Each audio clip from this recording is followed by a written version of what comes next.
का स्वाध्याय चल रहा है। हमने गत कक्षा में समझा पर्याय के बारे में, पर्याय की परिभाषा, पर्याय के भेद प्रभेद, व्यंजन पर्याय, अर्थ पर्याय, स्वभाव पर्याय, विभाव पर्याय, और इन दोनों में अभेदाभेद और द्रव्यार्थिक और पर्यार्थिक नय की दृष्टि से अर्थ पर्याय, व्यंजन पर्याय को भी समझा। और सन्मति तर्क प्रकरण के आधार पर हमने पर्याय के बारे में डिटेल से समझा। द्रव्य, गुण और पर्याय, इन सब के बारे में हमने डिटेल से जाना। अब हम आज द्रव्य, गुण और पर्याय तीनों में भेद और अभेद, भेदाभेद की चर्चा करेंगे। Identity come difference between the द्रव्य, गुण एंड पर्याय। So let us see today's roadmap of lecture. Quick flashback of last lecture, it is already done. Brief explanation of substance and quality and modes. Why three, that is substance, quality and modes, are different from the perspective of 4 points of logic, we will discuss in detail.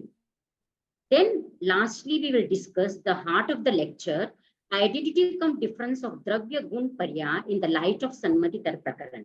So before starting my lecture, I want to just highlight, before discussing about the identity cum difference of Dravya, Gun and Parya, substance, quality and modes, I am going to discuss in brief what is the definitions of three concepts. So identity cum difference is the today's Veda Bhed between the Dravya, Gun and Parya. So द्रव्य और गुण पर्याय, इन तीनों में 4 दृष्टि से भिन्नता है। पहले हम भिन्नता की चर्चा करेंगे, ठीक है। द्रव्य, गुण और पर्याय में क्या भेद है। फर्स्ट इज सम्यक संज्ञा भेद, लक्षण भेद, संख्या भेद एंड प्रयोजन भेद। Difference in name, difference in definition, difference in number and difference in purpose. So आज हम चर्चा करेंगे कि द्रव्य और गुण पर्याय अगर अभिन्न है तो इनमें कोई परिभाषा, नाम आदि में कोई भिन्नता नहीं होनी चाहिए। अगर भिन्न है तो इनके नामकरण वगैरह अलग है तो भिन्न है। तो पहला है संज्ञा भेद। तो द्रव्य, गुण और पर्याय तीनों में संज्ञा का भेद अर्थात नामकरण का भेद है। अगर तीनों एक ही होते तो 3 नाम नहीं होते, तीनों अलग अलग है, इसलिए तीनों का नाम है संज्ञा भेद अर्थात द्रव्य, गुण और पर्याय तीनों का नाम है, डिफरेंस इन नेम। सेकेंड है लक्षण भेद, इसको हम डिटेल से समझेंगे। ऐसे तो हमने चर्चा कर दिया है कि द्रव्य, गुण, पर्याय। आज हम ब्रीफ में चर्चा करेंगे द्रव्य किसे कहते हैं। आचार्य उमा स्वाति ने इसको डिफाइन किया, सत लक्षणम द्रव्यम, ठीक है। द्रव्य which has the characteristics of सत। मैं अब डिटेल में नहीं जाऊंगी क्योंकि ऑलरेडी मैं एक्सप्लेन कर चुकी हूँ। सत is nothing but which has origination, cessation and persistence. अब गुण, पर्याय, गुण किसे कहते हैं, द्रव्य किसे कहते हैं, इसी को और उत्तरादि सूत्र में भी गुणानाम आसवो द्रव्यम, जो गुणों का आश्रय है वह द्रव्य है, जहां पर गुण रहते हैं वह द्रव्य है। आचार्य उमा स्वाति ने गुण पर्याय व द्रव्यम, गुण और पर्याय जहां रहते हैं उसे द्रव्य कहा है। और आचार्य तुलसी ने जैन सिद्धांत दीपिका में गुण पर्याय आश्रयो द्रव्यम, गुण और पर्याय जहां रहते हैं उसे द्रव्य कहा है। तो ये डिफरेंट आचार्यों ने जो परिभाषा में जो डिफरेंस है, द्रव्य में, द्रव्य की परिभाषा हमने समझ ली कि जिसमें गुण और पर्याय, जैसे आत्मा है तो आत्मा का गुण है चैतन्य, ठीक है, चैतन्य उसका गुण है। और ज्ञान दर्शन, इसमें निरंतर परिणमन होता है, आत्मा कभी जानती है कभी देखती है, तो ये पर्याय हो गया। अब द्रव्य को और डिटेल से अच्छा एक ही परिभाषा में आचार्य कुंद ने बहुत सुंदर कहा है, तब्बम स लक्षणीयम उत्पाद व्यय ध्रुवत्तम संयुक्तम गुण पज्जाशयम वा जम तम भन्नति सपन्नु। It means according to omniscient, dravya is that which has characteristics of sat, which has उत्पाद व्यय and द्रव्य, and which has गुण and पर्याय। हम पहले ही चर्चा कुछ कर चुके हैं जिसमें उत्पाद व्यय द्रव्य तीनों गुण हैं उसे हम द्रव्य कहते हैं, या हम गुण और पर्याय जिसमें है उसे हम द्रव्य कहते हैं। अब गुण किसे कहते हैं, क्योंकि सभी के कैरेक्टरिस्टिक्स में भिन्नता है। तो गुण किसे कहते हैं? डिफरेंस इन कैरेक्टरिस्टिक्स और डेफिनेशन। तो गुण किसे कहते हैं? द्रव्याश्रया निर्गुणा गुणा, ये इसमें आया है तत्वा सूत्र में, which means which remains in द्रव्य but itself is qualityless। जैसे एग्जाम्पल वाटर, जैसे जल द्रव्य है, उसकी क्वालिटी क्या है? कूलनेस, शीतलता है। Nothing can be quality of coolness. Okay, सहभावी धर्मो गुण है। आचार्य तुलसी ने इसी को बहुत सुंदर शॉर्ट परिभाषा दे दी। जो हर द्रव्य के साथ रहता है उसका सहधर्मी है, उसे हम गुण कहते हैं। अब गुण दो प्रकार के हैं, सामान्य गुण और विशेष गुण। ठीक है, the quality which remains in all substances. जैसे 6 द्रव्य है, ठीक है, 6 द्रव्य के अलग अलग गुण हैं। धर्मास्तिकाय का गुण है विशेष, specific, the quality which particularises the substance from other substances. 6 द्रव्य है, धर्मास्तिकाय का गुण क्या है? स्पेसिफिक गुण क्या है? जो गति में उदासीन भाव से सहायक होता है, गति सहायो धर्म है। फिर अधर्मास्तिकाय किसे कहते हैं? उसमें विशेष गुण क्या है? स्थिति सहायो धर्म है, जिसमें ठहरने का गुण है। उदासीन भाव से जो जीव और पुद्गल को ठहरने में सहयोग करता है। फिर आकाशास्तिकाय किसे कहते हैं? अवगाह लक्षण है आकाश है, जिसमें स्थान, जो स्थान देने में समर्थ है, जो स्थान देता है, अवकाश देता है, स्पेस देता है, उसे हम आकाश कहते हैं। काल किसे कहते हैं? जो निरंतर परिवर्तनशील है, परिणमनशील है, जिसमें वर्तन गुण होता है, उसे हम काल कहते हैं। जीव किसे कहते हैं? चेतना व्यापारो उपयोग है। ठीक है, और उपयोग 2 प्रकार का है, ज्ञान दर्शनात्मिका, ज्ञानोपयोग और दर्शनोपयोग। इसमें ये विशेष गुण है, चैतन्य गुण। आत्मा का मेन गुण क्या है? चैतन्य गुण, स्पेसिफिक गुण है। और नेक्स्ट है लास्ट पुद्गलास्तिकाय, स्पर्श रस गंध वर्णवान पुद्गल है, जिसमें टच के स्मेल कलर है, वो उसे हम पुद्गलास्तिकाय कहते हैं। तो ये विशेष गुण हो गए। सामान्य गुण हर द्रव्य में होते हैं। द्रव्येषु समानतया परिणतः सामान्य है। द्रव्यों में समान रूप से व्याप्त रहने वाला गुण सामान्य गुण कहलाता है। जैसे अस्तित्व, वस्तुत्व, द्रव्यत्व, प्रमेयत्व, प्रदेशवत्व, अगुरु लघुत्व, ये जो 6 गुण है ये हर द्रव्य में है, 6 द्रव्य में है।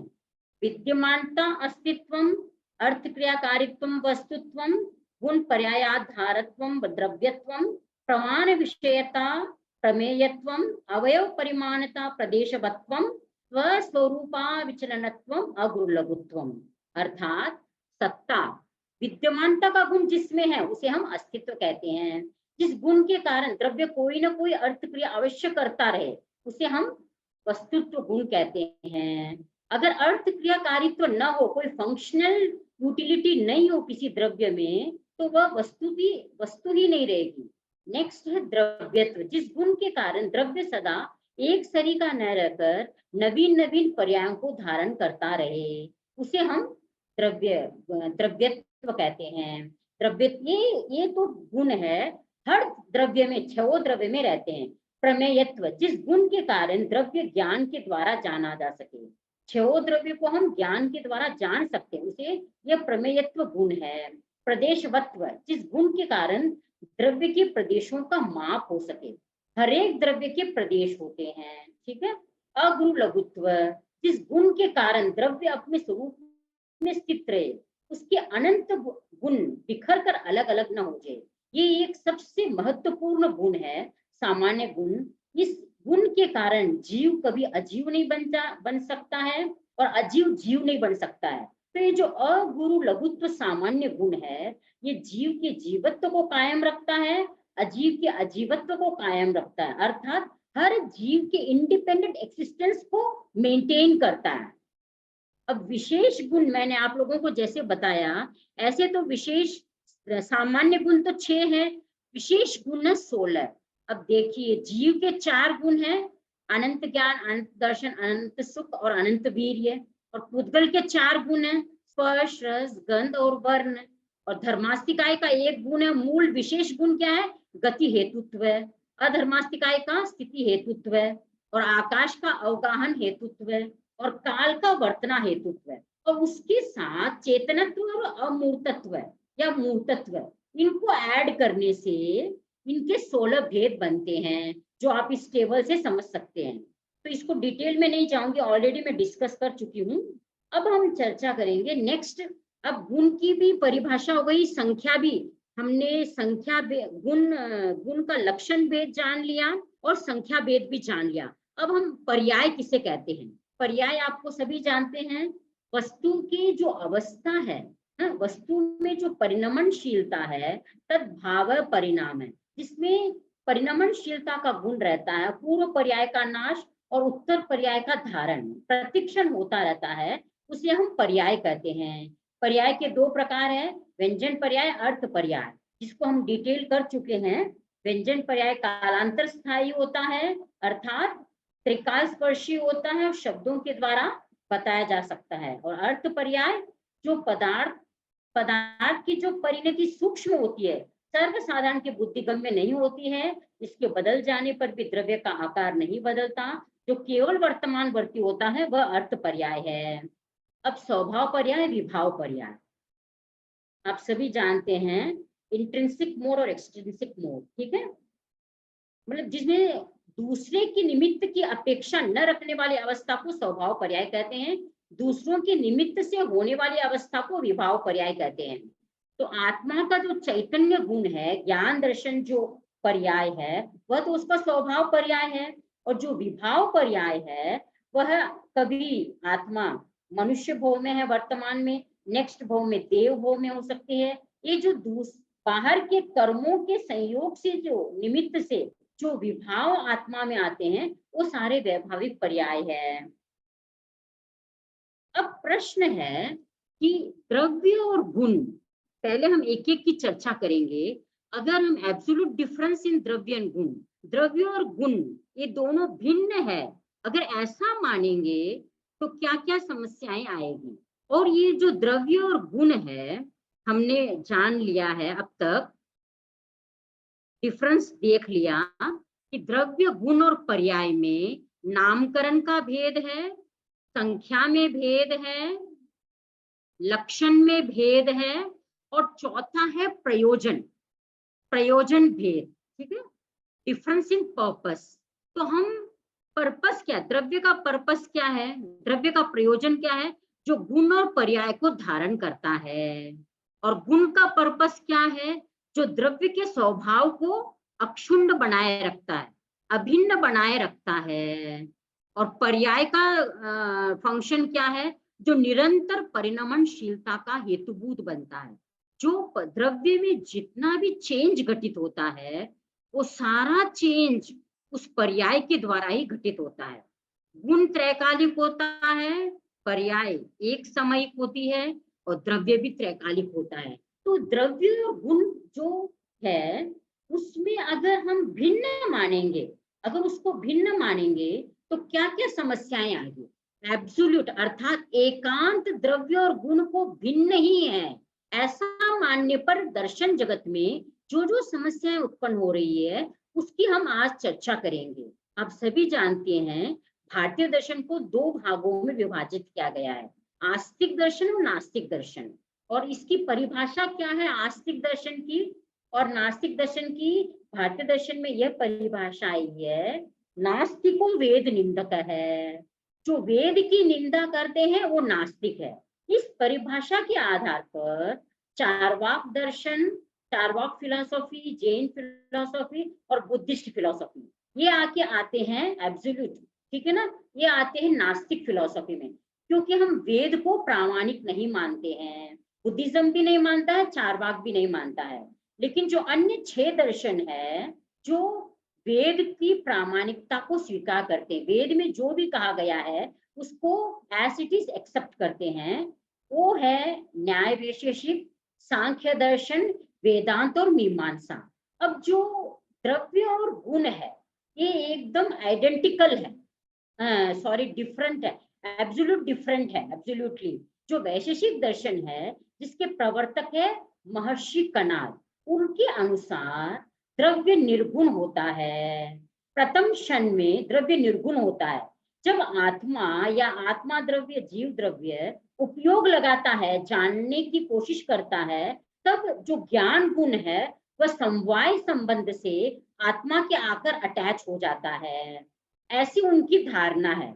और ये मानते हैं जब आत्मा मुक्त हो जाती है तब जो ज्ञान गुण अटैच हुआ था वह आत्मा से अलग हो जाता है। तो इसलिए तो वरम वृंदावने, इसीलिए कहा गया वृंदावन में जो बगीचा है उसमें रमन करना श्रेयस्कर है वनिस्पत वैशेषिक दर्शन की मुक्ति। क्योंकि वैशेषिक दर्शन में जो आत्मा है वह जड़वत बन जाती है मुक्तावस्था में। तो इन्होंने वैशेषिक दर्शन ये मानता है कि द्रव्य और गुण एकदम अलग है। तो एक हमने पूछा कि भाई द्रव्य और गुण अलग कैसे हो सकते हैं? क्या कभी अग्नि और उष्णता अलग रह सकते हैं? अग्नि तो चेयर पर है और जो उष्णता धर्म है उसका गुण है वह बेड पर है, ऐसा कभी संभव है? तो वो एक लॉजिक दे रहे हैं कि हम ये जो द्रव्य और गुण है इन दोनों को एकांत भिन्न क्यों मान रहे हैं। Logic to accept absolute difference, वो बता रहे हैं डिफरेंस ऑफ कैरेक्टरिस्टिक्स, लक्षण की भिन्नता। वो बोल रहे हैं कि हम ये जो द्रव्य है और गुण है इन दोनों के लक्षण की भिन्नता है, इसलिए हम इन दोनों को भिन्न मानते हैं। द्रव्य किसे कहते हैं? जो गुण को धारण करता है। गुण किसे कहते हैं? जो द्रव्य के स्वभाव को बनाए रखता है। ठीक है, तो ये मतलब जो डिवॉइड ऑफ क्वालिटी, गुण में अपने आप में कोई गुण नहीं है, गुण निर्गुण है। और वैशेषिक दर्शन के अनुसार द्रव्य सगुण है, गुण अपने आप में निर्गुण है। और दूसरा डिफरेंस क्या है? हम द्रव्य और गुण को एकांत भिन्न क्यों मानते? Difference in means of perception, अर्थात ग्राहक प्रमाण की भिन्नता। अगर मुझे किसी द्रव्य को जानना है तो मुझे 5 इंद्रियों और मन का उपयोग लगाना पड़ेगा। अगर मुझे किसी द्रव्य को जानना है, जैसे मुझे टेबल को देखना है तो टेबल को मैं देख रही हूँ, ठीक है, तो इस टेबल द्रव्य को देखने के लिए मुझे 5 इंद्रिय और मन तीनों को लगाना पड़ेगा, तभी मैं ये बता पाऊंगी कि I am perceiving the table. लेकिन जो गुण है उसको देखने के लिए एक इंद्रिय की जरूरत है।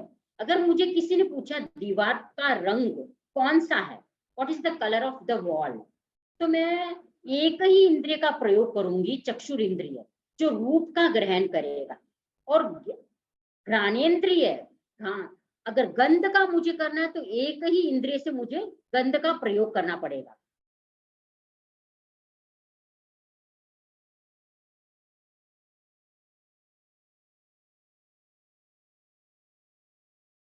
तो इन्होंने बताया कि द्रव्य और गुण को हम क्यों अलग मानते हैं, भिन्न मानते हैं, क्योंकि ग्राहक प्रमाण की भिन्नता है। क्योंकि हम द्रव्य को 5 इंद्रिय और मन तीनों से 6 से देखते हैं और गुण को हम केवल एक इंद्रिय से भी देख सकते हैं।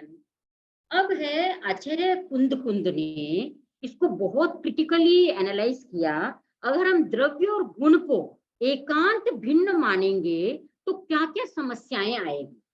तो उन्होंने 2 समस्याओं के बारे में चर्चा की। एक्सक्यूज मी, हेलो हेलो, हाँ क्या हुआ? नहीं अभी मेरा लेक्चर चल रहा है, सॉरी है।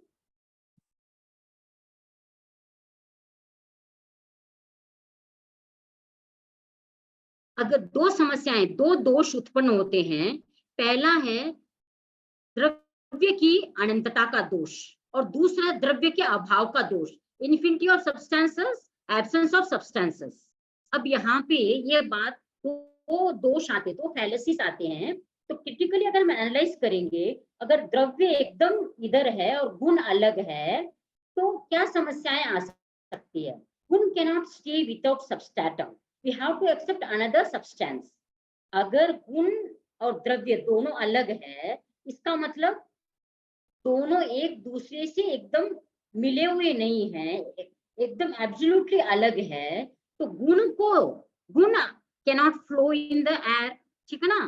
कोई भी क्वालिटी है उसको कोई आधार चाहिए, सबस्ट्रेटम चाहिए, आधार चाहिए, सब्सटेंस चाहिए। अगर गुण अलग है और द्रव्य अलग है तो फिर गुण को रहने के लिए कोई सब्सटेंस चाहिए, ठीक है, और फिर वो दूसरा सब्सटेंस चाहिए। एक ही सब्सटेंस को लेता रहेगा तो अनवस्था दोष आएगा, क्योंकि गुण कभी भी अकेला नहीं रह सकता, और गुण अगर दूसरे सब्सटेंस को धारण करता है फिर उसको छोड़ देता है, फिर वो भिन्न मानता है और फिर दूसरे सब्सटेंस को एक्सेप्ट कर लेता है, तो इस प्रकार अनवस्था का दोष आएगा।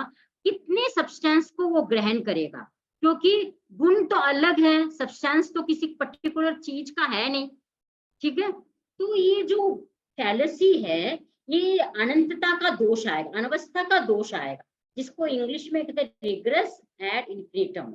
अब दूसरा एब्सेंस ऑफ सब्सटेंसेस, अब ये बोल रहे हैं कलेक्शन ऑफ गुण इज द्रव्य। अगर द्रव्य किसे कहते हैं हम, गुणों के समवाय को हम द्रव्य कहते हैं। अगर गुण और द्रव्य अलग है तो द्रव्य में अगर गुण ही नहीं है तो द्रव्य का ही अभाव हो जाएगा, गुण के बिना द्रव्य रह नहीं सकता। अगर द्रव्य और गुण को अलग मानेंगे तो गुणों का समवाय ही द्रव्य है, गुणों के अभाव में द्रव्य का ही अभाव हो जाएगा, और गुण के अभाव में और क्या समस्या आ जाएगी, कारण कार्य का संबंध जो है, धर्म धर्मी का जो संबंध है, सामान्य विशेष का जो संबंध है, इन सब में भी बाधा आएगी, क्योंकि गुण गुणी संबंध, धर्म धर्मी संबंध, ये जो है वह कभी भी नहीं घटित होगा, क्योंकि इसको घटित होने के लिए अगर अभिन्न होंगे तभी घटित हो सकते हैं, भेदाभेद भिन्ना भिन्न होंगे तभी घटित हो सकते हैं, एकांत अभिन्न भिन्नता में ये घटित नहीं हो सकता है। तो सब्सटेंस क्या द्रव्य के अभाव की समस्या और द्रव्य के अनंतता की समस्या, ये दो समस्याएं उत्पन्न होगी। ये एग्जांपल मैंने आपको पहले ही दे दिया, उष्णता will not remain, heat will not remain only with fire, it can become the गुण ऑफ वाटर टू। अगर द्रव्य और गुण एकदम अलग है तो जो द्रव्य है कभी जल का गुण बन सकता है, ठीक है, कभी वायु का क्या अग्नि का गुण बन सकता है, तो ये जो दोष है ये इसमें उत्पन्न होगा, इसी को एक्सप्लेन किया है इसमें। नेक्स्ट है एब्सोल्यूट आइडेंटिटी, अर्थात द्रव्य और गुण को गुण में एकांत अभेद मानेंगे तो क्या क्या समस्याएं आएगी।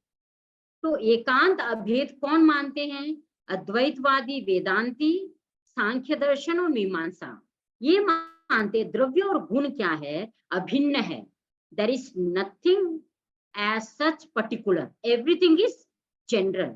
इनके अनुसार हर चीज सामान्य है, अर्थात हर चीज अभिन्न है, क्योंकि ये ब्रह्माद्वैतवादी मानते हैं, ठीक है ना, प्रकृति पुरुष इनमें भी अभेद मानते हैं। तो ये जो गुण है, ये जो सत्व रज तम गुण मानते हैं सांख्य दर्शन, तो ये भी अभिन्न मानते हैं। तो ये इनका जो कॉन्सेप्ट अगर एकांत अभिन्न मानेंगे तो क्या समस्या उत्पन्न होगी। तो दर्शन जगत में जब हम जैन दर्शन की दृष्टि से देखें कि अभेदवाद मानो या भेदवाद मानो, दोनों एकांगी दृष्टिकोण है। अगर अनेकांत के आलोक में हम देखें तो ये दोनों ही एकांगी है। तो जब हमने पूछा कि आप द्रव्य और गुण को अभेद कैसे मानते हैं, तो वो अपना एक लॉजिक देते हैं। उनका लॉजिक क्या है, इफ वी एक्सेप्ट विशेषत्व इन सामान्य टू द एक्सिस्टेंस ऑफ सामान्य। अब वो हमसे जैन दर्शन दार्शनिकों से प्रश्न करते हैं, अद्वैत वेदांती, सांख्य दर्शन और मीमांसा के जो फिलोसोफर्स है वो बोल रहे हैं, अगर आप द्रव्य को विशेष मान रहे हैं और गुण को भी अलग मान रहे हैं, द्रव्य और गुण दोनों विशेष है ऐसा मान रहे हैं, तो दोनों में विशेष है तो दोनों में विशेष गुण, विशेष में विशेषत्व होना चाहिए, द्रव्य में द्रव्यत्व, गुण में गुणत्व होना चाहिए। गुणत्व के बिना, द्रव्यत्व के बिना द्रव्य और गुण रह नहीं सकते। तो ये जो द्रव्यत्व और गुणत्व है ये दोनों ही सामान्य गुण है, ठीक है। भले ही आपने विषय भिन्ना भिन्न मानते हैं द्रव्य और गुण में, अगर आप द्रव्य और गुण दोनों को अलग मानते हैं, भिन्न मानते हैं, तो दोनों में विशेषत्व होगा, और दोनों में विशेषत्व होने से दोनों ही सामान्य प्रूव हुए। इफ यू डोंट एक्सेप्ट विशेषत्व इन विशेष, they will become without nature. अगर हम द्रव्य में द्रव्यत्व गुण नहीं मानेंगे, गुण में गुणत्व धर्म नहीं मानेंगे, सामान्य धर्म नहीं मानेंगे, तो उसका जो मूल नेचर है उसका ही अभाव हो जाएगा। इसलिए आप भी सामान्य को ही मान रहे हैं, भले ही आप बोल रहे कि आप भेदाभेदवादी है, लेकिन आप सामान्य को मानते हैं। इस प्रकार जो अद्वैत वेदांती है ब्रह्म और जीवात्मा में अभिन्न मानते हैं। शब्दाद्वैतवादी भी यही मानते, शब्द और चैतन्य जो आत्मा उसको अभिन्न मानते हैं। और ज्ञानाद्वैतवाद भी ज्ञान और आत्मा को अभिन्न मानते हैं। तो जो एकांत अभिन्न मानते हैं, तो उनके मानने से क्या क्या समस्याएं उत्पन्न होगी। तो अगर हम जैनिज्म की दृष्टि से क्रिटिकली इसको एनालाइज करते हैं, तो ये कह सकते हैं कि द्रव्य किसे कहते हैं, इसमें सामान्य गुण और विशेष गुण दोनों हो। अब जो वेदांती है, मीमांसक है, ये जो है सांख्य दर्शन है, ये केवल सामान्य धर्म को ही स्वीकार करते हैं। तो उनसे जैन दर्शन वाले ये प्रश्न करते हैं कि भाई अगर आप एकांत सामान्य को ही मान रहे हैं, विशेष को नहीं मान रहे हैं, इफ द्रव्य गुण और one, there should be existence of only one. अब ये कह रहे हैं कि अगर आप अभिन्न मान रहे हैं, ठीक है, तो क्या प्रॉब्लम आएगी। गुण कैनॉट स्टे विदाउट सबस्ट्रेटम, द्रव्य will lost its nature without गुण। अब गुण तो बिना द्रव्य के रह नहीं सकता है, वो अभिन्न अंग है द्रव्य का। और अगर गुण नहीं रहेगा तो द्रव्य जो अपना मूल उसका स्वभाव है, आपका जो अस्तित्व है, उसको खो देगा। तो द्रव्य will lost its nature without गुण। तो अभेद, एकांत अभेद मानने से ये समस्याएं उत्पन्न होगी। जो सब्सटेंस है, जो उसमें गुण है, एकदम अभिन्न मानेंगे तो कभी भी ये बात घटित नहीं होगी। अभेद, जो अभेदवादी है, अभेदवादी ये बोलते हैं कि, तो जैन दर्शन बोल रहे हैं कि हम भेदाभेदवादी है। अगर केवल द्रव्य और गुण में अभेद को स्वीकार करेंगे तो अर्थ क्रियाकारित्व घटित नहीं होगा। हमें भेदाभेद को स्वीकार करना पड़ेगा। और अर्थ क्रियाकारित्व घटित नहीं होगा तो सब्सटेंस, नो एक्सिस्टेंस, सब्सटेंस का ही एक्सिस्टेंस का अभाव हो जाएगा। सो एकांत नित्य, एकांत अनित्य, ये जो मान्यता है, ये एकांत भेद, एकांत अभेद की जो मान्यता है, इससे दोनों से ही सब्सटेंस का अभाव प्रूव होता है। अब हमने चर्चा की एकांत द्रव्य और गुण, और एकांत द्रव्य और गुण में भेद और अभेद की चर्चा की, और दर्शन जगत में इससे क्या क्या समस्याएं उत्पन्न होती है उसकी हमने सामान्यतः चर्चा की, डिटेल में नहीं गए हम। अब गुण और पर्याय, इन दोनों के बीच में क्या रिलेशन है। अब इस संदर्भ में 3 प्रकार की विचारधारा है, अभेदवादी विचारधारा, भेदवादी विचारधारा और भेदाभेदवादी विचारधारा। जो अभयदेव सूरी है, आचार्य अभयदेव सूरी है, वो द्रव्य, गुण और पर्याय में अभिन्न मानते हैं। उनके अनुसार आगम, जितने भी 32 आगम है, उन सब में द्रव्यास्तिक नहीं और पर्यायार्थिक नहीं, दो ही नहीं आए हैं। गुणार्थिक नहीं नाम का कोई तीसरा नए ही नहीं आया है। इसलिए गुण और पर्याय एक ही है, इनको अलग मानने की जरूरत नहीं है। एक डिफरेंस है इनमें, गुण क्या है, त्रैकालिक है, और पर्याय क्या है, एक सामयिक है।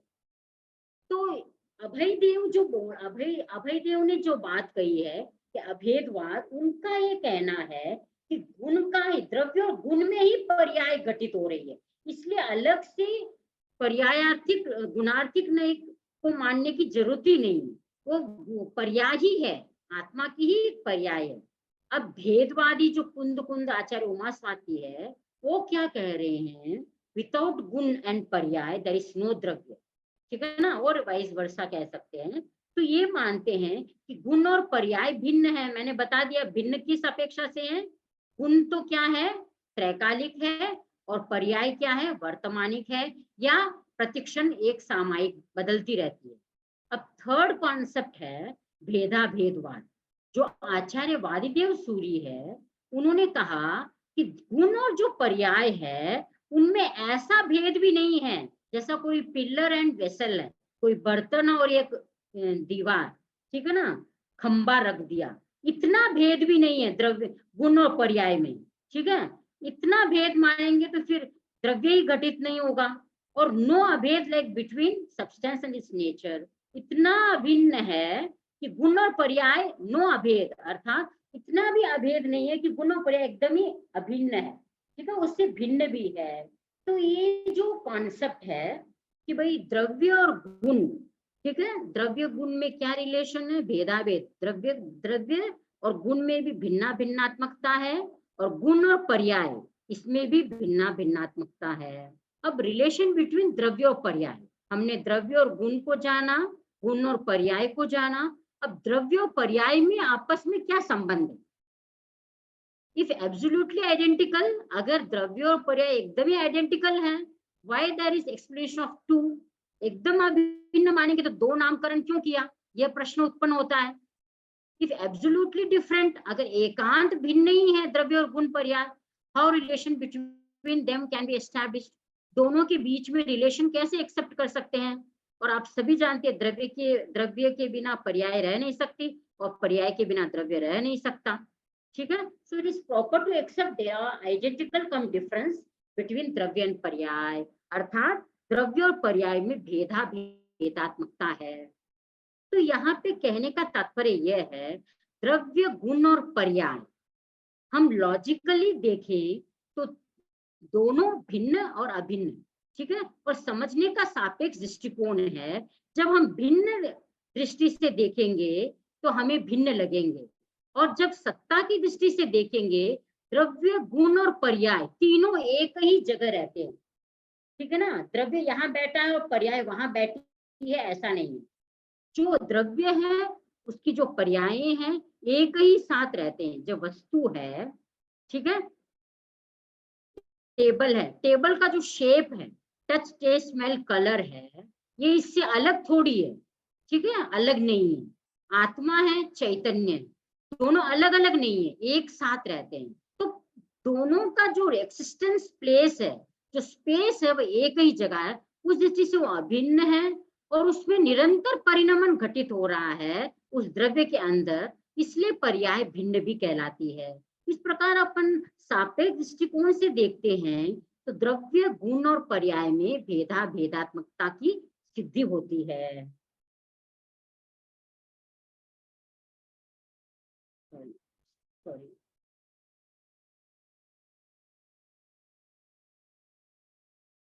इसी बात को हम आगमिक जो रेफरेंस है उससे जान सकते हैं कि आप जानते हैं भगवान महावीर ने मतलब संपूर्ण आगम देशना में, जिनवाणी में यही बताया है कि भाई हम जावया वैनपया तावया होंति नयवाय, जितने वचन के प्रकार है उतने नए हैं।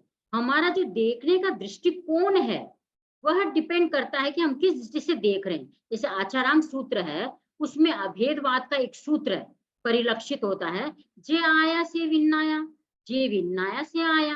जो आत्मा है वही विज्ञाता है, और जो विज्ञाता है वही आत्मा है। यहाँ पर आत्मा और ज्ञान दोनों को अभिन्न बताया है। और वहीं दूसरी तरफ हम भगवती सूत्र, जिसे कहते हैं encyclopedia of Jainism, Jain philosophy, इसमें भेदाभेदवाद का मतलब इसमें दृष्टांत दिखता है, मतलब बात आई है, आया भंते सिया नाने, सिया अन्नाने, नाने पुनः नियमम आया, अर्थात आत्मा कभी ज्ञानात्मक है, कभी अज्ञानात्मक है। तो ऐसे तो आत्मा में जो ज्ञान गुण है वो उसका अभिन्न गुण है, ठीक है, लेकिन जब अज्ञान आदि उसके साथ कर्मों के बंधन से अटैच हो जाते हैं तो वो भिन्न भी है। आत्मा is different from knowledge from one point of view and identical with knowledge from other point of view. तो हमने ये जाना आगमिक रेफरेंस से भी कि भाई किस प्रकार द्रव्य और गुण और पर्याय, ठीक है, तीनों में भेदात्मकता है। और आगम की संपूर्ण वाणी को ही आचार्य सिद्धसेन ने एक्सेप्ट किया है, और उन्होंने अपने ग्रंथ में द्रव्य गुण और पर्याय तीनों में भेद को एक्सप्लेन किया है, द्रव्यार्थिक नय और पर्यार्थिक नय की दृष्टि से। अब यहाँ पे आचार्य सिद्धसेन ने सन्मति तर्क प्रकरण में बहुत सुंदर बताया है,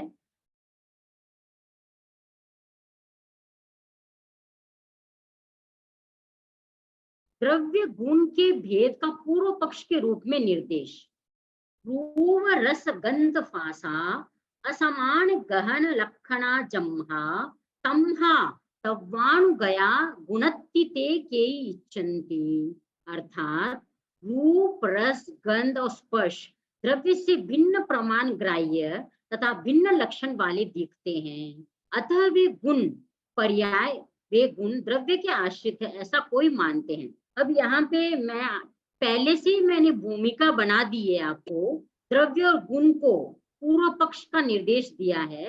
मैंने इसलिए भूमिका बनाई है कि जो वैशेषिक दर्शन है वे द्रव्य और गुण में एकांत भेद मानते हैं। तो इन्होंने बताया है कि एकांत भेद मानने का उनका तात्पर्य क्या था, क्यों माने वो दोनों, हमने पहले चर्चा कर चुके हैं। प्रमाण के ग्रहण की भिन्नता, ग्राहक प्रमाण की भिन्नता और लक्षण की भिन्नता, इन दोनों के आधार पर द्रव्य और गुण को जो वैशेषिक दर्शन है, न्याय वैशेषिक दर्शन है, वो भिन्न मानते हैं। क्योंकि द्रव्य किसे कहते हैं, इसमें गुण और पर्याय रहते हैं, और गुण किसे कहते हैं, जो स्वयं निर्गुण है, ठीक है, और द्रव्य किसे कहते हैं, जो सगुण है। ये वैशेषिक दर्शन के अनुसार एक कॉन्सेप्ट है। दोनों की परिभाषाएं भिन्न है, इसलिए वो दोनों भिन्न है। और प्रमाण भिन्न, क्या ग्राहक प्रमाण की भिन्नता मैंने बता ही दिया। द्रव्य को जानने के लिए पांच इंद्रिय और मन की अपेक्षा रहती है, और गुण को एक इंद्रिय से भी हम स्पेसिफिक गुण को जान सकते हैं। क्या मेरा फोटो नहीं आ रहा, क्यों? किसका? आगे नहीं जा रहा। भाई है भाई साहब।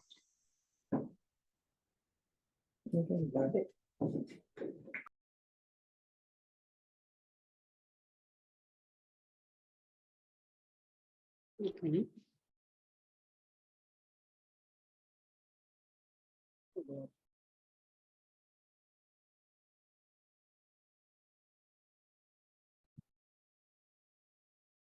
पूर्वी जी,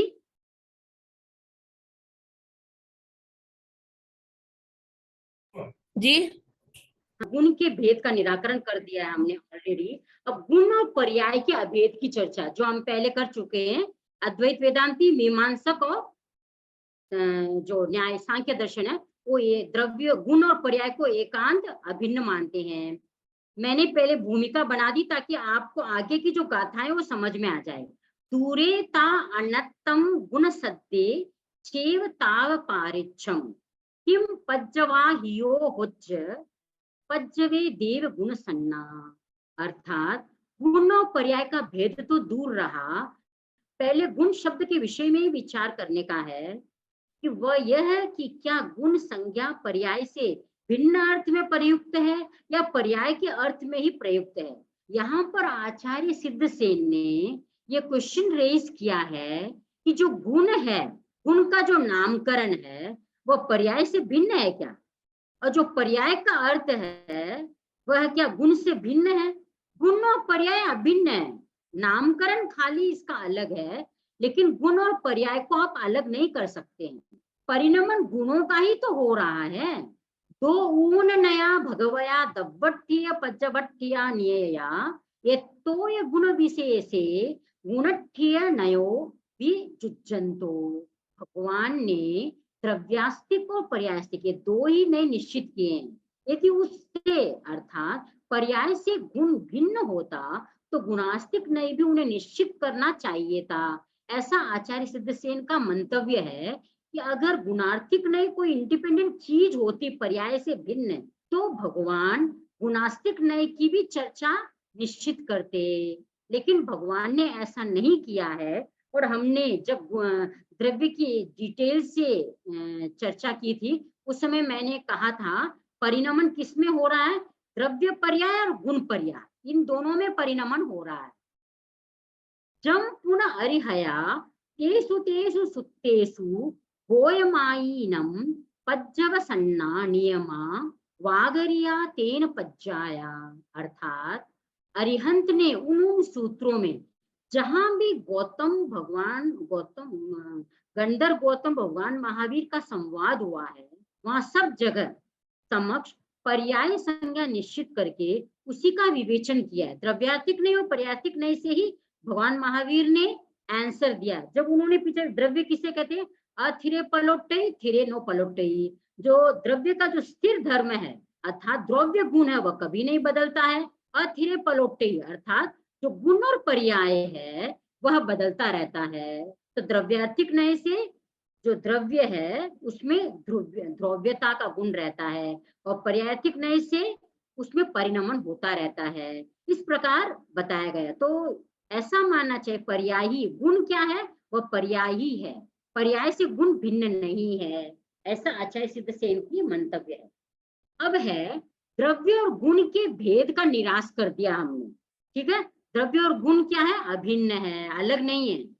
हाँ? गुण और पर्याय के अभेदवाद की अभी चर्चा कर रहे हैं हमने। द्रव्य गुण, गुण पर्याय, ठीक है। अब गुण पर्याय के अभेदवादी जो है उनके लिए बता रहे हैं परिगमनम, आचार्य सिद्धसेन, परिगमनम पज्जाओ अनेक कारणम गुणत्ति तुल्यथा तहवीय गुणत्ति भन्नई पज्जव नय देशना जम्हा। अर्थात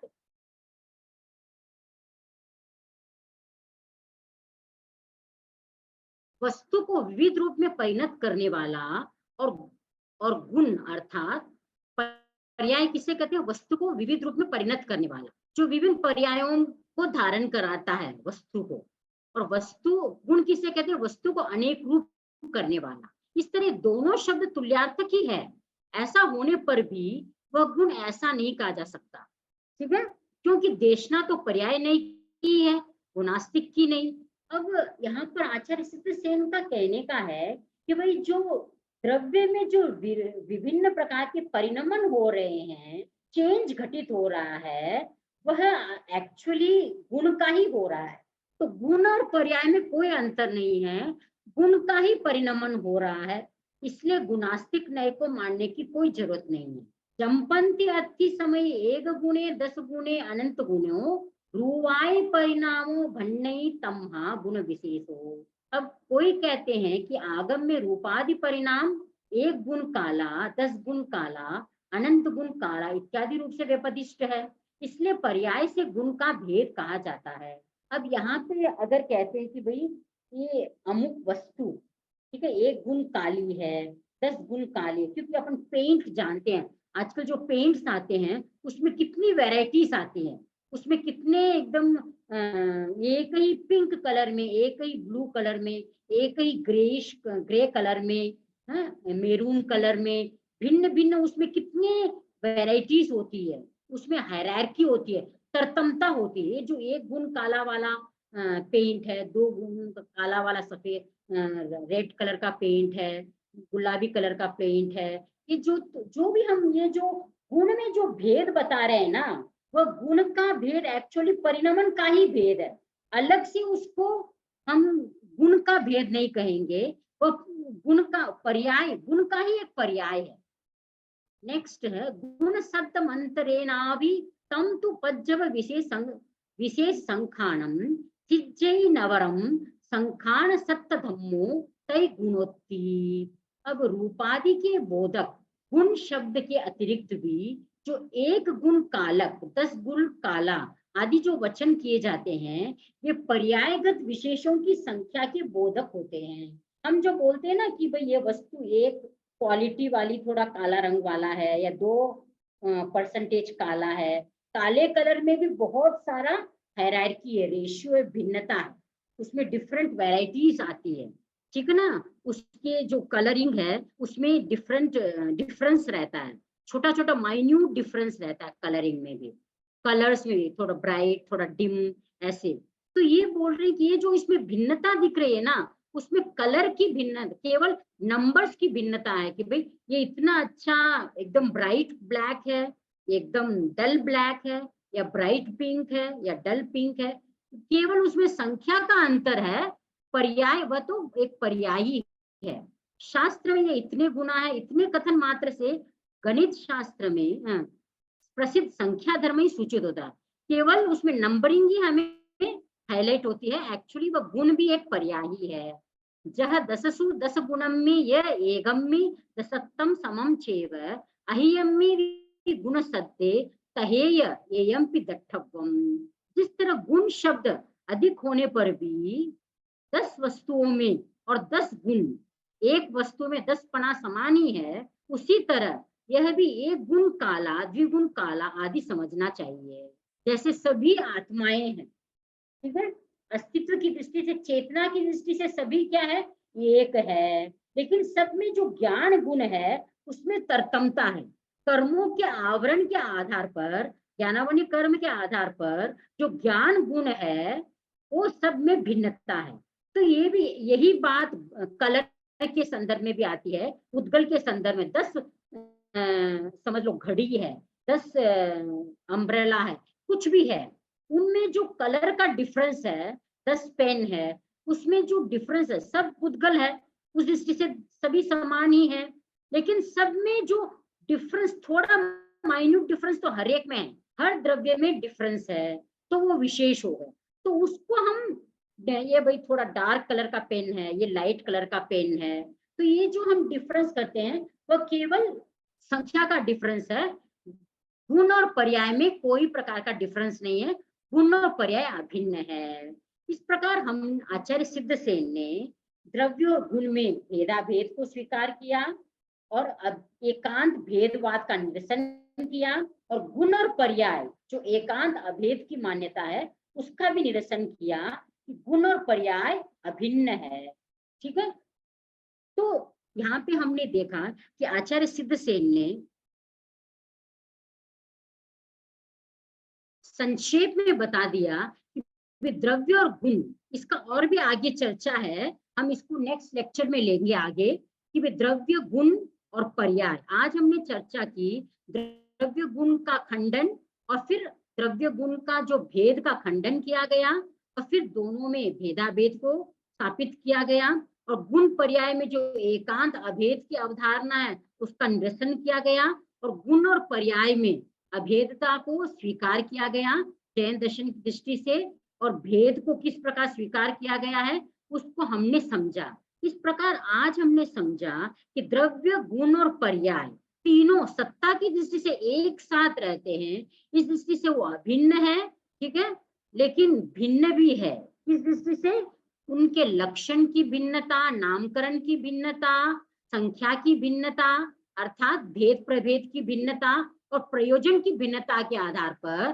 द्रव्य गुण और पर्याय में भिन्नता भी है। इस प्रकार आज हमने जाना कि द्रव्य गुण और पर्याय तीनों में भेद भी है, अभेद भी है। तो identity difference between the substance, quality and mode can be understood in the light of Sanmati तर्क प्रकरण। ओम अरहम।